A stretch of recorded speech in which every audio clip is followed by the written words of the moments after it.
ನಮಸ್ಕಾರ ಸ್ನೇಹಿತರೆ, YGV ಕನ್ನಡಿಗ YouTube ಚಾನಲ್ಗೆ ನಿಮ್ಮೆಲ್ಲರಿಗೂ ಪ್ರೀತಿಯ ಸ್ವಾಗತ. ನೀವೇನು ನಮ್ಮ ಚಾನಲ್ ಅನ್ನ ಸಬ್ಸ್ಕ್ರೈಬ್ ಮಾಡಿಲ್ಲ ಅಂದ್ರೆ ಈ ಕೂಡಲೇ ಸಬ್ಸ್ಕ್ರೈಬ್ ಮಾಡಿ. ಬನ್ನಿ ಇವತ್ತಿನ ವಿಷಯವನ್ನ ಶುರು ಮಾಡೋಣ. ನನ್ನ ಪ್ರೀತಿಯ ರೈತ ಬಾಂಧವರೇ, ಬೇಸಿಗೆ ಬಂತು, ಹಸುಗಳಿಗೆ ಮೇವಿಲ್ಲ, ಹಾಲು ಕಮ್ಮಿ ಕೊಡ್ತೇವೆ ಅಂತ ಯೋಚನೆ ಮಾಡ್ತಾ ಇದ್ದೀರಾ? ಹಾಗಾದ್ರೆ ಇಲ್ಲಿ ಹೊಸದಾಗಿ ಒಂದು ಸೈಲೇಜ್ ಘಟಕ ಓಪನ್ ಆಗ್ತಾ ಇದೆ. ಈ ಸೈಲೇಜ್ ಮೇವ್ನ ಎಷ್ಟು ದಿನದ ತನಕ ಇಟ್ಕೊಬಹುದು? ಈ ಸೈಲೇಜ್ ಮೇವ್ನ ಯಾವ್ಯಾವ ಸಾಕು ಪ್ರಾಣಿಗಳಿಗೆ ಕೊಡ್ಬೋದು? ಇದರಿಂದ ಏನ್ ಉಪಯೋಗ? ಇದನ್ನ ಯಾವ ತರ ಮಾಡ್ತಾರೆ? ಇದನ್ನೆಲ್ಲ ನೋಡ್ಕೊಂಡ್ ಬನ್ನಿ. ಸರ್ ನಿಮ್ಮ ಹೆಸರು? ಸರ್ ನನ್ನ ಹೆಸರು ಸುನೀಲ್ ಅಂತ ಹೇಳಿ. ಸರ್ ನೀವೇನ್ ಕೆಲಸ ಮಾಡ್ಕೊಂಡಿರೋದು? ಸರ್ ನಾನು ಆಕ್ಚುಲಿ ಬೇಸಿಕಲಿ ಲ್ಯಾಬ್ ಟೆಕ್ನಿಷಿಯನ್ ಆಗಿ ವರ್ಕ್ ಮಾಡ್ತಿದ್ದೀನಿ. ಇವಾಗ ಸದ್ಯಕ್ಕೆ ಬ್ಲಡ್ ಬ್ಯಾಂಕ್ ಟೆಕ್ನಾಲಜಿಸ್ಟ್ ಆಗಿ ವರ್ಕ್ ಮಾಡ್ತಿದ್ದೀನಿ. ಮತ್ತೆ ಇಲ್ಲಿ ಕೂಡ ನಮ್ಮ ಮನೆ ಕೆಲಸಗಳು, ಹಸುಗಳಿರೋದು ನಮ್ದು ಒಂದ್ 25 ಹಸುಗಳಿದಾವೆ, ಒಂದ್ 70 ಕುರಿಗಳಿದಾವೆ. ಅದ್ರ ಜೊತೆನೂ ಆ ಕೆಲಸನೂ ಮಾಡ್ಕೊಂಡು ಕೆಲಸ ಮಾಡ್ಕೊಡ್ತಿದ್ದೀನಿ ಸರ್ ಇವಾಗ. ಸರ್ ಈ ಸೈಲೇಜ್ ಬಗ್ಗೆ ನಿಮಗೆ ಐಡಿಯಾ ಬಂದಿದ್ದ ಇಲ್ಲ ನಿಮ್ ತಂದೆಯವ್ರಿಗೆ ಬಂದಿದ್ದ ಐಡಿಯಾ ಇದು? ಸರ್ ಇಲ್ಲ, ಆಕ್ಚುಲಿ ನಮ್ಮ ಹತ್ರನು ಹಸುಗಳಿರೋದ್ರಿಂದ, ಹಸು ಕುರಿಗಳಿರೋದ್ರಿಂದ ನಾವು ಆಕ್ಚುಲಿ ಅದ್ರ ಬಗ್ಗೆನೇ ಯೂಟ್ಯೂಬ್ ಅಲ್ಲಿ ಇದ್ರಲ್ಲೆಲ್ಲ ಸರ್ಚ್ ಮಾಡ್ತಿರ್ಬೇಕಾದ್ರೆ ಕೆಲವರು ಸೈಲೇಜ್ ಮೇವ್ ಹಾಕಿರೋದು ಮತ್ತೆ ಸೈಲೇಜ್ ಪ್ರಿಪರೇಷನ್ ಮಾಡ್ತಿರೋದು ಇದನ್ನೆಲ್ಲ ನೋಡಿದಾಗ ನಮ್ಮ ಇಡೀ ಚಿಂಕೋಳಿ ಹೋಬ್ಳಿಲೇ ಎಲ್ಲೂ ಇರಲಿಲ್ಲ ಸೈಲೇಜ್ ಮಿಷಿನ್. ಸೊ ಹಂಗಾಗಿ ನಾವು ಇಲ್ಲೊಂದು ಯಾಕೆ ಮಾಡಬಾರ್ದು, ನಮ್ಮ ಹಸುಗಳಿಗೂ ಆಗುತ್ತೆ ಮತ್ತೆ ಬೇರೆ ರೈತರಿಗೂ ಆಗುತ್ತೆ ಅಂತ ಹೇಳಿ ನಾವು ಇದೊಂದು ಕಾನ್ಸೆಪ್ಟ್ ಬಂದು ಯೂಟ್ಯೂಬ್ ಅಲ್ಲೆಲ್ಲ ಸರ್ಚ್ ಮಾಡಿ ಮತ್ತೆ ಇವಾಗ ಮಾಡಿದೀವಿ ಸರ್. ಸರ್ ಈಗ ಸೈಲೇಜ್ ಮೇವ್ ಕೊಡೋದ್ರಿಂದ ಏನೇನೆಲ್ಲ ಉಪಯೋಗಗಳಿದೆ? ಸರ್ ಆಕ್ಚುಲಿ ಸೈಲೇಜ್ ಮೇವ್ ಕೊಡೋದ್ರಿಂದ ಫಸ್ಟ್ನೇದಾಗಿ ಹಸುಗಳಲ್ಲಿ ಹಾಲಿನ ಉತ್ಪತ್ತಿ ಜಾಸ್ತಿ ಆಗುತ್ತೆ. ಹಸುಗೆ ಮತ್ತೆ ಕುರಿಗಳಿಗಾಗ್ಲಿ ಜೀರ್ಣಕ್ರಿಯೆ ತುಂಬಾ ಚೆನ್ನಾಗುತ್ತೆ. ಮಿನಿಮಮ್ ಸೈಲೇಜ್ ಕೊಡೋದ್ರಿಂದ ಒಂದ್ 10 ರಿಂದ 15 ಕೆಜಿ ಒಂದ್ ಹಸು ಕೊಡ್ಬೋದು. ಅಷ್ಟು ಕೊಟ್ರೆ ನಮ್ಗೆ ಒಂದಿನಕ್ಕೆ 2 ರಿಂದ 3 ಲೀಟರ್ ಹಾಲು ಜಾಸ್ತಿ ಆಗುತ್ತೆ. ಬೆಳಗ್ಗೆ 1.5 ಲೀಟರ್, ಸಂಜೆ 1.5 ಲೀಟರ್, ಅಟ್ಲೀಸ್ಟ್ 1 ಲೀಟರ್ ಜಾಸ್ತಿ ಆಗುತ್ತೆ ಸರ್. ಕುರಿಗಳಲ್ಲಿ ಗ್ರೋತ್ ಚೆನ್ನಾಗುತ್ತೆ, ಹಾಡು ಕುರಿಲಿ. ಮತ್ತೆ ಕೋಳಿಗ್ ಕೂಡ ಬಳಸ್ಬೋದು, ಅದನ್ನ ಕೋಳಿಗೂ ಕೂಡ ಸೈಲೇಜ್ ಮೇವು ಹಾಕ್ಬೋದು. ಸರ್ ಕೋಳಿಗೂ ಕೊಡ್ಬೋದು ಅಂತೀರಾ ಇದನ್ನ? ಖಂಡಿತ ಕೋಳಿಗೂ ಕೊಡ್ಬೋದು ಸರ್. ಸರ್ ಮತ್ತೆ ಈಗ ನೀವು ಸೈಲೇಜ್ ಎಲ್ಲ ಯಾವ ರೀತಿ ಪ್ರಿಪೇರ್ ಮಾಡ್ತೀರಾ? ಸರ್ ಆಕ್ಚುಲಿ ನಾವು ಸೈಲೇಜ್ ಮಾಡ್ಬೇಕಾದ್ರೆ ಮಿನರಲ್ ಮಿಕ್ಸ್ಚರ್ ಹಾಕ್ತಿವಿ, ಬೆಲ್ಲ ಹಾಕ್ತಿವಿ, ಉಪ್ಪು ಹಾಕ್ತಿವಿ. ಇದನ್ನ ಇಷ್ಟೊಂದು ಮೂರನ್ನು ನೀರಿನಲ್ಲಿ ಮಿಕ್ಸ್ ಮಾಡಿ ಅದ್ರ ಜೊತೆಗೆ ಸೈಲೇಜ್ ಮಿಷನ್ಗೆ ಏನ್ ಕಡ್ಡಿ ಕೊಡ್ತೀವಿ ಅವಾಗ ಅದನ್ನು ಮಿಕ್ಸ್ ಮಾಡಿ ಕೊಡ್ತೀವಿ ಸರ್. ಹಂಗಾಗಿ ಟೇಸ್ಟ್ ಕೂಡ ಚೆನ್ನಾಗಿ ಬರುತ್ತೆ, ಸ್ಮೆಲ್ ಕೂಡ ಚೆನ್ನಾಗಿ ಬರುತ್ತೆ ಸರ್ ಅದು. ಸರ್ ಈಗ ನೀವು ಸೈಲೇಜ್ ಬ್ಯಾಗಿಂಗ್ ಮಾಡ್ತೀರಲ್ಲ, ಹೌದು. ಆ ಬ್ಯಾಗ್ ನ ಎಷ್ಟು ದಿನದ ತನಕ ಸ್ಟೋರ್ ಮಾಡ್ಬೋದು?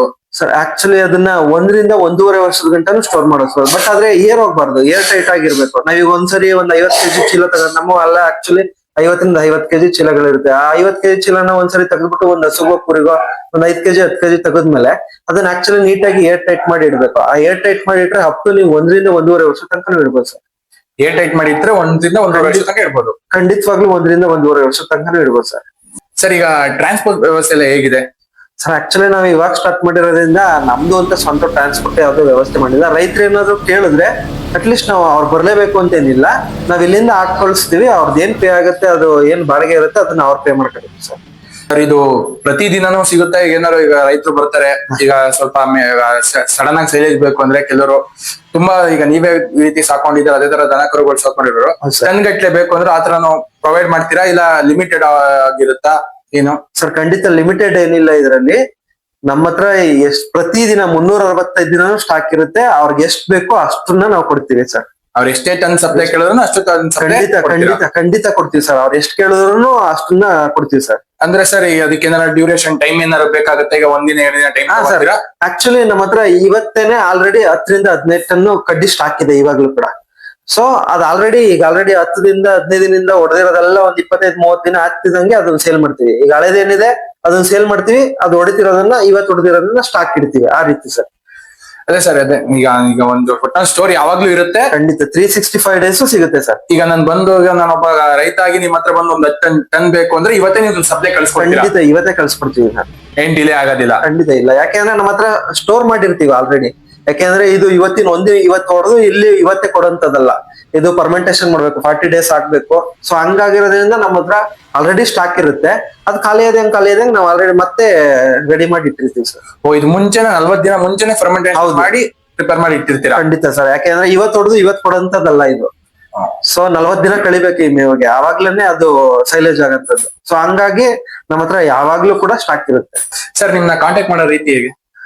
ಸರ್ ನಮ್ಮ ಸೈಲೇಜ್ ಇಂಡಸ್ಟ್ರಿ ಬಂದು ಗುಮ್ನಹಳ್ಳಿಲಿ ಲೊಕೇಟ್ ಆಗಿರೋದು. ಶ್ರೀ ನಂಜುಂಡೇಶ್ವರ ಸೈಲೇಜ್ ಇಂಡಸ್ಟ್ರಿ ಅಂತ. ಈ ಬುಕ್ಕುಂಕೆರೆ ಚಿನ್ಕೊಳ್ಳಿ ಮೇನ್ ರೋಡ್ ಅಲ್ಲಿ ಲೊಕೇಟ್ ಆಗಿರೋದು ನಮ್ ಸೈಲೇಜ್ ಇಂಡಸ್ಟ್ರಿ. ನಮ್ಮ ಕಾಂಟ್ಯಾಕ್ಟ್ ಮಾಡ್ಬೇಕು ಅಂದ್ರೆ ನಮ್ಮ ಮೊಬೈಲ್ ನಂಬರ್ ಕೊಡ್ತೀನಿ. ಆ ನಂಬರ್ಗೆ 24x7 ಯಾವಾಗ ಬೇಕಾದ್ರೂ ನಾವು ಅವೈಲೇಬಲ್ ಇರ್ತೀವಿ. ನನ್ನ ನಂಬರ್ ಬಂದು 9611260993. ಇನ್ನೊಂದು ನಂಬರ್ ಬಂದು ನಮ್ ತಂದೆ ಅವ್ರದ್ದು 9741129590. ಸರ್ ನಮಸ್ತೆ, ನಿಮ್ಮ ಪರಿಚಯ ಮಾಡಿಕೊಡಿ. ನಮ್ದು ಗುಮ್ನಹಳ್ಳಿ ಕಾಂತರಾಜು ಅಂತ, ಪಾಂಡವಪುರ ತಾಲೂಕು, ಚಿನಕುಳಿ ಹೋಬಳಿ, ಮಂಡ್ಯ ಜಿಲ್ಲೆ.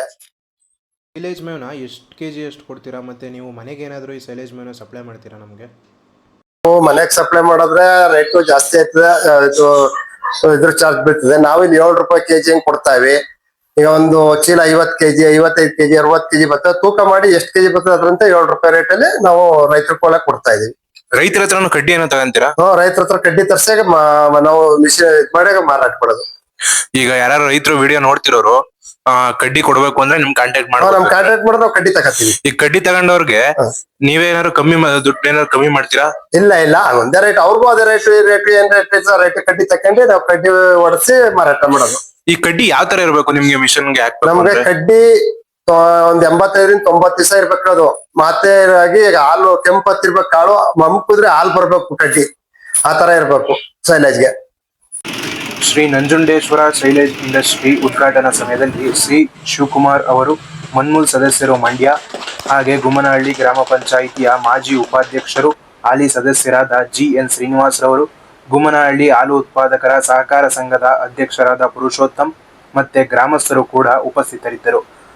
ಈ ಘಟಕವನ್ನು ತೆರೆಯಲು ಮಾಲೀಕರಾದ ಜ್ಯೋತಿ ಕಾಂತರಾಜ್ ಅವರಿಗೆ SKDRDP ಯಿಂದ 5 ಲಕ್ಷ ಸಿಡಬಿ ಲೋನ್ ಅನ್ನ ಕೊಟ್ಟಿರ್ತಾರೆ. SKDRDPಯ ಜಿಲ್ಲಾ ನಿರ್ದೇಶಕರಾದ ಮಮತಾ ರಾವ್ ಅವರು, ಪಾಂಡವಪುರ ತಾಲೂಕಿನ ಯೋಜನಾ ಅಧಿಕಾರಿಯಾದ ಯಶವಂತ್ ರವರು, ಚಿನಕುರಳಿ ಮೇಲ್ವಿಚಾರಕರಾದ ಕುಪ್ಪಸ್ವಾಮಿ, ಸೇವಾ ಪ್ರತಿನಿಧಿಯಾದ ಜ್ಯೋತಿ DB ಅವರು ಕೂಡ ಈ ಸಮಯದಲ್ಲಿ ಉಪಸ್ಥಿತರಿರುತ್ತಾರೆ. ನಮಸ್ಕಾರ. ಈ ದಿನ ನಮ್ಮ ಗುಮ್ಮನಹಳ್ಳಿ ಗ್ರಾಮದಲ್ಲಿ ವಿಶೇಷವಾಗಿ ನಮ್ಮ ಕಾಂತರಾಜಣ್ಣವರು 25 ಹಸುಗಳನ್ನ ಸಾಕಿ ಒಂದು 75 ಕುರಿಗಳು ಸಾಕ್ತಾ ಇದ್ದಾರೆ. ಇವರು ಈ ಭಾಗದಲ್ಲಿ ಒಂದು ಮಾದರಿ ರೈತರಾಗಿ ನಮ್ಮ ಗುಮ್ಮನಹಳ್ಳಿ ಹಾಲು ಉತ್ಪಾದಕರ ಸಹಕಾರ ಸಂಘಕ್ಕೆ ಹೆಚ್ಚು ಹಾಲನ್ನ ಅಂದ್ರೆ 150ರಿಂದ 200 ಲೀಟರ್ನ ಪ್ರತಿದಿನ ಹಾಲಾಗ್ತಾ ಇದ್ದಾರೆ. ಅವರು ಮುಂದುವರೆದು ನಮ್ಮ ರೈತರು ಒಂದು ಸೀಮೆ ಬೇಕು ಅಂದ್ರೆ ಈ ಬೇಸಿಗೆ ಸಂದರ್ಭದಲ್ಲಿ ನಾನು ನೋಡ್ತಾ ಇದ್ದೀನಿ, HD ಕೋಟೆ, ಗುಂಡ್ಲುಪೇಟೆ ಮತ್ತೆ ಜಯನಗರ ಭಾಗದಿಂದ ನಮ್ಮ ಹಳಜೋಳದ ಕಡ್ಡಿಗಳನ್ನ ತಂದು ಇಲ್ಲಿ ಟೆಸ್ಟ್ ಮಾಡಿ ಕೊಡ್ತಾ ಇದ್ರು. ಇಂತಹ ಸಂದರ್ಭದಲ್ಲಿ ನಮ್ಮ ಆಗ್ರೋ ಒಂದು ಏನು ಶ್ರೀ ಕೃಷ್ಣ ಪರಮಾತ್ಮ ಹುಟ್ಟಿದಂತ ಒಂದು ಸ್ಥಳದಿಂದ ಒಂದು ಸೈಲೇಜ್ ಮಿಷಿನರಿಯನ್ನು ತರಿಸಿದ್ದಾರೆ. ಹೆಚ್ಚಿನ ಒಂದು 6.5 ಲಕ್ಷದಿಂದ 7 ಲಕ್ಷವರೆಗೆ ಖರ್ಚು ಮಾಡಿ, ಜೊತೆಗೆ ಟ್ರ್ಯಾಕ್ಟರ್ ಅಂದ್ರೆ 10ರಿಂದ 12 ಲಕ್ಷ ಇದು ಒಂದು ವ್ಯಾಲ್ಯೂಯೇಷನ್.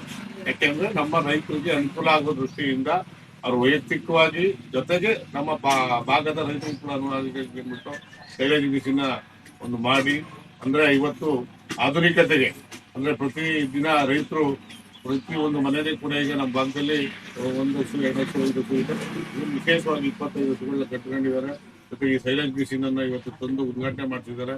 ಎಲ್ಲರೂ ಕೂಡ ಈ ಭಾಗದ ರೈತರು ಸೈಲೇಜ್ ಮಿಷಿನ್ ಬರ್ತಕ್ಕಂಥ ಮೇವನ್ನ ತೆಗೆದುಕೊಂಡು ಎಲ್ಲರಿಗೂ ಕೂಡ ಅನುಕೂಲ ಆಗೋ ರೀತಿಯಲ್ಲಿ ನಡ್ಕೋಬೇಕು ಅಂತ ತಮ್ಮಲ್ಲಿ ಕೈ ಮುಗಿದು ಹೇಳ್ತಾರೆ.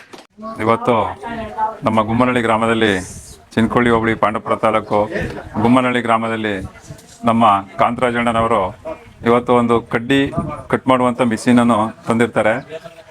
ಇವತ್ತು ಎಲ್ಲ ನಮ್ಮ ಗ್ರಾಮದ ಮುಖಂಡರು ಮತ್ತು ನಮ್ಮ ಶಿವಕುಮಾರ್ ಅಣ್ಣವರು ಮತ್ತು ಧರ್ಮಸ್ಥಳದ ಸಂಘದ ಅಧಿಕಾರಿಗಳು ಬಂದು ಎಲ್ಲ ಉದ್ಘಾಟನೆ ಮಾಡಿರ್ತಾರೆ. ಇದು ಬೇರೆ ಕಡೆ ಎಲ್ಲಿ ನೋಡು ಕೂಡ ಮಾಡಿರೋದಿಲ್ಲ.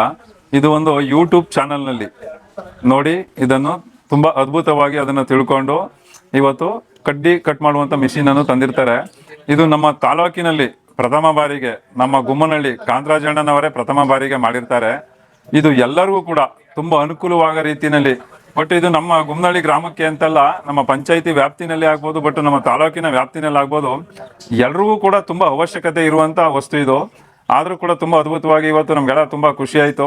ಇವತ್ತು ಅವರು 25 ಹಸುಗಳು ಇಟ್ಕೊಂಡಿದ್ದಾರೆ ಮತ್ತು 70-75ರಿಂದ ಕುರಿಗಳು ಇಟ್ಕೊಂಡಿದ್ದಾರೆ.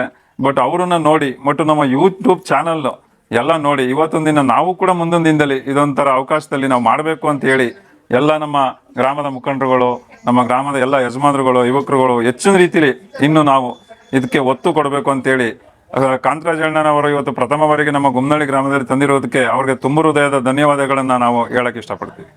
ನಮ್ಮ ಗುಮ್ಮನಹಳ್ಳಿ ಗ್ರಾಮದ ಕಾಂತರಾಜಣ್ಣವರು ಈ ಒಂದು ಚಿಕ್ಕ ಹೈನುಗಾರಿಕೆಯಲ್ಲಿ ನಂಜುಂಡೇಶ್ವರ ಸೈಲೇಜ್ ಪ್ಯಾಕಿಂಗ್ ಮಿಷಿನ್ ಅಂತಂದು ಒಂದು ಯೂಟ್ಯೂಬ್ ಚಾನಲಲ್ಲಿ ನೋಡಿ ಅವರ ಮಗ ಸುನೀಲ್ ಕುಮಾರ್ ಕೂಡ ಅಪ್ಡೇಟ್ ಆಗಿ ನಾವು ನಮ್ಮ ಗ್ರಾಮದಲ್ಲಿ ಹೈನುಗಾರಿಕೆ ಹೆಚ್ಚಿನ ಒತ್ತು ಕೊಡಬೇಕಂತ ಹೇಳ್ಕೊಂಡು ಅವರು ಕೂಡ ಒಂದು 30-35 ಹಸುಗಳು ಸಾಕಿ ಒಂದು 70-85 ಕುರುಗಳು ಸಾಕಿ ಇವತ್ತು ಹೈನುಗಾರಿಕೆಗೆ ಎಲ್ಲೋ ಹೋಗಿ ರೈತರುಗಳು ಮೇವು ತಗೊಂಡ್ಬರ್ತಾರೆ. ಅದಕ್ಕೆ ನಮ್ಮಲ್ಲೇ ನಮ್ಮ ಹಸುಗಳಿಗೂ ಜಾನುವಾರುಗಳಿಗೂ ಮೇವಾಗುತ್ತೆ ಮತ್ತು ಎಲ್ರಿಗೂ ಕೂಡ ಈ ಮೇವನ್ನ ಒದಗಿಸ್ಕೊಡ್ಬೋದು ಅಂದ್ಕೊಂಡು ಅವರು ಕೂಡ ಈ ಆಗ್ರೋದಿಂದ ಒಂದು ಸೈಲೇಜ್ ಮಿಷಿನ್ ತಂದು ಇವತ್ತು ಮಿಷಿನ್ ಪ್ರಾರಂಭ ಮಾಡಿದ್ದಾರೆ. ಈ ಹೆಚ್ಚಿನ ರೈತರು ಕೂಡ ನಮ್ಮ ಪಾಂಡವಪುರ ತಾಲೂಕಿನ ಎಲ್ಲ ಗ್ರಾಮದ ಎಲ್ಲ ಮುಖಂಡರು ಮತ್ತು ಜಾನುವಾರುಗಳು ಮಡಗಿರುವ ಎಲ್ಲ ಸಣ್ಣ ಪುಟ್ಟ ರೈತರು ಕೂಡ ಇದನ್ನು ಸದುಪಯೋಗಪಡಿಸ್ಕೊಳ್ಳಿ. ಈಗ ನಾವೆಲ್ಲೋ ಮೇವು ತರಕ್ಕೆ ಹೋಗ್ತೀವಿ, ಆ ಮೇವನ್ನ ನಾವು ಎಷ್ಟು ದುಡ್ಡು ಕೊಡ್ತೀವಿ ಅಂತಂದರೆ ಅದು ಹೇಳೋಕ್ಕೆ ಅಸಾಧ್ಯ ಆಗುತ್ತೆ. ದಯವಿಟ್ಟು ಈಗ ಒಂದು ಕಾರ್ಖಾನೆ ನಮ್ಮ ಕಾಂತರಾಜಣ್ಣ ಕಷ್ಟಪಟ್ಟು ಒಂದು ಕಾರ್ಖಾನೆ ಸ್ಟಾಪ್ ಮಾಡಿದ್ದಾರೆ. ಅವ್ರಿಗೆ ಒಳ್ಳೆಯದಾಗಲಿ, ಅವ್ರ ಕಾರ್ಖಾನೆ ಹೆಚ್ಚಿನ ರೀತಿಯಲ್ಲಿ ಲಾಭದಾಯಕವಾಗಿ ನಡೀಲಿ. ಎಲ್ರಿಗೂ ಕೂಡ ಹೈನುಗಾರಿಕೆ ಒತ್ತು ಕೊಟ್ಟು ಈಗ ಈ ಪ್ರಾರಂಭ ಮಾಡ್ತಾ ಇದ್ದಾರೆ. ಅವ್ರಿಗೆ ನಾನು ಹೇಳೋದು ಇಷ್ಟೇ, ಹೈನುಗಾರಿಕೆಗೆ ಹೆಚ್ಚು ಇನ್ನೂ ಒತ್ತು ಕೊಟ್ಟು ನಮ್ಮ ಎಲ್ಲ ಹೈನುಗಾರಿಕೆಯ ಜನಗಳು ಕೂಡ ಇಲ್ಲಿ ಬಂದು ಸೈಲೇಜ್ ತಗೊಂಡ್ರೆ ಉತ್ತಮವಾದ ರೀತಿಯಲ್ಲಿ ಹಾಲು ಕೂಡ ಇಳುವರಿ ಆಗುತ್ತೆ ಮತ್ತು ರಾಸು ಅಭಿವೃದ್ಧಿಗಳು ಕೂಡ ಹೆಚ್ಚಾಗಿ ಬಲಿಷ್ಠ ಕೂಡ ಆಗುತ್ತೆ. ದಯಮಾಡಿ ಇದೆಲ್ಲನೂ ಸದುಪಯೋಗ ಕೊಡಿಕೊಳ್ಳಿ ಅಂತ ಮತ್ತೊಮ್ಮೆ ನಮ್ಮ ಕಾಂತರಾಜಣ್ಣ ಅವರಿಗೆ ತುಂಬ ಹೃದಯದ ಧನ್ಯವಾದ ತಿಳಿಸ್ತೀನಿ. ಇವತ್ತು ವಿಶೇಷವಾಗಿ ನಾವು ಈ ಹಸುವಿನ ಮೇವು ಏನು ಸಂಗ್ರಹಣೆ ಮತ್ತು ಅದನ್ನ ಪ್ಯಾಕಿಂಗ್ ಮಾಡುವಂತಹ ಇದು ಯೂನಿಟ್ ನಮ್ಮ ಕಾಂತರಾಜು ಅವರು 25 ಹಸುಗಳನ್ನ ಇಟ್ಕೊಂಡು ಇದನ್ನು ಮಾಡ್ತಾ ಇದ್ದಾರೆ. ಬಹಳ ಸಂತೋಷ ಆಯ್ತು ಇದನ್ನು ನೋಡುವಾಗ. ಹಸುವಿನ ಮೇವಿಗೆ ಬೇಕಾಗುವಂತಹ ಪೌಡರ್ ಏನಿದೆ ಅದನ್ನು ಪ್ಯಾಕ್ ಮಾಡುವಂತಹ ಮೆಷಿನ್ ಅನ್ನ ಇವತ್ತು ಖರೀದಿ ಮಾಡಿದ್ದಾರೆ. ಇದರ ಗುರುತೆ ಹೇಳುವಂಥದ್ದು ನಮ್ಮ ಸಂಸ್ಥೆಯ ವತಿಯಿಂದ ಸಿರ್ಬಿ ಸಂಸ್ಥೆ, small industries development bank of India ಅಂತೇಳಿ ಹೇಳಿ ಸಣ್ಣ ಸಣ್ಣ ಕೈಗಾರಿಕೆಗಳಿಗೆ ಇವತ್ತು ಗ್ರಾಮಗಳಿಗೆ ಸಾಲ ಸೌಲಭ್ಯವನ್ನು ಕೊಟ್ಟು ಗುಡಿ ಕೈಗಾರಿಕೆಗಳು ಮತ್ತು ಇನ್ನಿತರ ವ್ಯವಹಾರಗಳಿಗೆ ಇವತ್ತು ಸಾಲ ಸೌಲಭ್ಯವನ್ನು ಕೊಡ್ತಾ ಇದ್ದಾರೆ. ಆ ಸಂಸ್ಥೆಯಿಂದ, ನಮ್ಮ ಸಂಸ್ಥೆಯ ಮೂಲಕ ಸಿರ್ಬಿ ಸಂಸ್ಥೆಯಿಂದ ಇವತ್ತು 5 ಲಕ್ಷ ರೂಪಾಯಿಯ ಪ್ರಗತಿ ನಿಧಿಯನ್ನ ಪಡ್ಕೊಂಡು ಈ ಒಂದು ಮೆಷಿನ್ ಏನಿದೆ ಅದನ್ನ ಇವತ್ತು ತಮ್ಮ ಜಾಗದಲ್ಲಿ ಅವರು ಅಳವಡಿಸ್ಕೊಳ್ತಾ ಇದ್ದಾರೆ. ಇದರಿಂದಾಗಿ ಅವರು ಮಾಡ್ತಾ ಇರುವಂತಹ ಒಂದು ವಾಣಿಜ್ಯ ಸ್ಕೇಲಲ್ಲಿ ಮಾಡ್ತಾ ಇರುವಂತಹ ಹೈನುಗಾರಿಕೆ ಕಾರ್ಯಕ್ರಮ ಏನಿದೆ ಅದಕ್ಕೆ ಪೂರಕವಾಗಿ ಹಾಗೂ ಈ ಗ್ರಾಮದಲ್ಲಿ ಅಥವಾ ಬೇಡಿಕೆ ಇರುವವರಿಗೆಲ್ಲರಿಗೂ ಕೂಡ ಈ ಪೌಡರ್ ಅನ್ನು ತಯಾರು ಮಾಡಿ ಪ್ಯಾಕಿಂಗ್ ಮಾಡಿ ಕಳಿಸುವಂತಹ ಒಂದು ವ್ಯವಸ್ಥೆಯನ್ನು ಅವರು ಆರಂಭ ಮಾಡ್ತಾ ಇದ್ದಾರೆ ಈ ಶುಭ ಮುಹೂರ್ತದಲ್ಲಿ. ಅವರಿಗೆ ವಿಶೇಷವಾದಂತಹ ಅಭಿನಂದನೆಗಳನ್ನ ಮತ್ತೆ ಶುಭ ಹಾರೈಕೆಗಳನ್ನ ಈ ಸಂದರ್ಭದಲ್ಲಿ ಹೇಳ್ತಾ, ವಿಶೇಷವಾಗಿ ನಾನು ಆಗ್ಲೇ ಹೇಳಿದಾಗೆ ಗುಡಿ ಕೈಗಾರಿಕೆಗಳು, ಸಣ್ಣ ಸಣ್ಣ ಪ್ರಮಾಣದ ಕೈಗಾರಿಕೆಗಳು, ಯಾಕಂದ್ರೆ ಗ್ರಾಮಗಳ ಅಭಿವೃದ್ಧಿ ಆದ್ರೆ, ಗ್ರಾಮಗಳಲ್ಲಿ ವ್ಯವಹಾರಗಳಾದ್ರೆ, ಗ್ರಾಮಗಳಲ್ಲಿ ಇಂತಹ ವಾಣಿಜ್ಯ ಕೆಲಸಗಳು ಆಗ್ತಾ ಇದ್ರೆ ಆಟೋಮೆಟಿಕ್ ಆಗಿ ದೇಶದ ಒಂದು ಅಭಿವೃದ್ಧಿ ಪ್ರಗತಿ ಕೂಡ ಸಾಧ್ಯ ಅಂತ ಹೇಳ್ತಾ, ಪೂಜ್ಯರ ಚಿಂತನೆಯೊಂದಿಗೆ ಸಿರ್ಬಿ ಸಮೃದ್ಧಿ ಯೋಜನೆಯ ಅಡಿಯಲ್ಲಿ ಸಿರ್ಬಿ ಸಂಸ್ಥೆಯಿಂದ ಈ ಯೂನಿಟ್ ಅನ್ನು ಅವರು ಮಾಡ್ತಾ ಇರೋದು ನಿಜವಾಗಿ ಕೂಡ ಸಂತೋಷದ ವಿಷಯ. ಇದು ಅನೇಕರಿಗೆ ಮಾದರಿ ಅಂತ ಹೇಳಿ ನಾನು ಹೇಳ್ತೇನೆ. ಮತ್ತು ಅವ್ರು ಮಾಡ್ತಾ ಇರುವಂತಹ ಬಹುಶಃ ಎಲ್ಲರೂ ಅನುಕರಣೀಯ ಮಾಡುವಂತದ್ದು. 1 ವರ್ಷದ ತನಕ ಈ ಮೇವು ಹಾಗೆ ಇರುತ್ತೆ, ಏನು ಆಗುದಿಲ್ಲ, ಅಂದ್ರೆ ಅದೇ ಯಥಾಸ್ಥಿತಿಯಲ್ಲಿ ಇರ್ತದೆ. 1 ವರ್ಷದ ತನಕ ಅದನ್ನ ಬಳಕೆ ಮಾಡಬಹುದು ಅಂತ ಹೇಳಿ ಕೂಡ ಹೇಳಿದ್ದಾರೆ. ಹಾಗಾಗಿ ಇದು ಎಲ್ಲರಿಗೂ ಮಾದರಿ. ಹಾಗೂ ನಮ್ಮ ಕಾಂತರಾಜ್ ಅವರು ಏನ್ ಮಾಡಿದ್ದಾರೆ ಅದು ಎಲ್ಲರಿಗೂ ಗೊತ್ತಾಗ್ಲಿ, ಮತ್ತೆ ಅವರ ಮೂಲಕ ಈ ಒಂದು ಒಳ್ಳೆಯ ವಿಚಾರ ಪ್ರಸಿದ್ಧಿ ಆಗ್ಲಿ ಅಂತ ನಾನು ಈ ಸಂದರ್ಭದಲ್ಲಿ ಶುಭವನ್ನ ಹಾರೈಸ್ತಾ, ಒಳ್ಳೆಯದಾಗಿ ಈ ವ್ಯವಹಾರ ಅವರು ಮಾಡ್ತಾ ಇದ್ರು ಮತ್ತು ಅವರ ಹೈನುಗಾರಿಕೆಯ ಒಂದು ಕೆಲಸ ಏನಿದೆ ಅದು ಇನ್ನಷ್ಟು ಬೆಳಗಲಿ ಅಂತೇಳಿ ಹೇಳುವ ಶುಭ ಹಾರೈಕೆ ನನ್ನ ಮಾತನ್ನು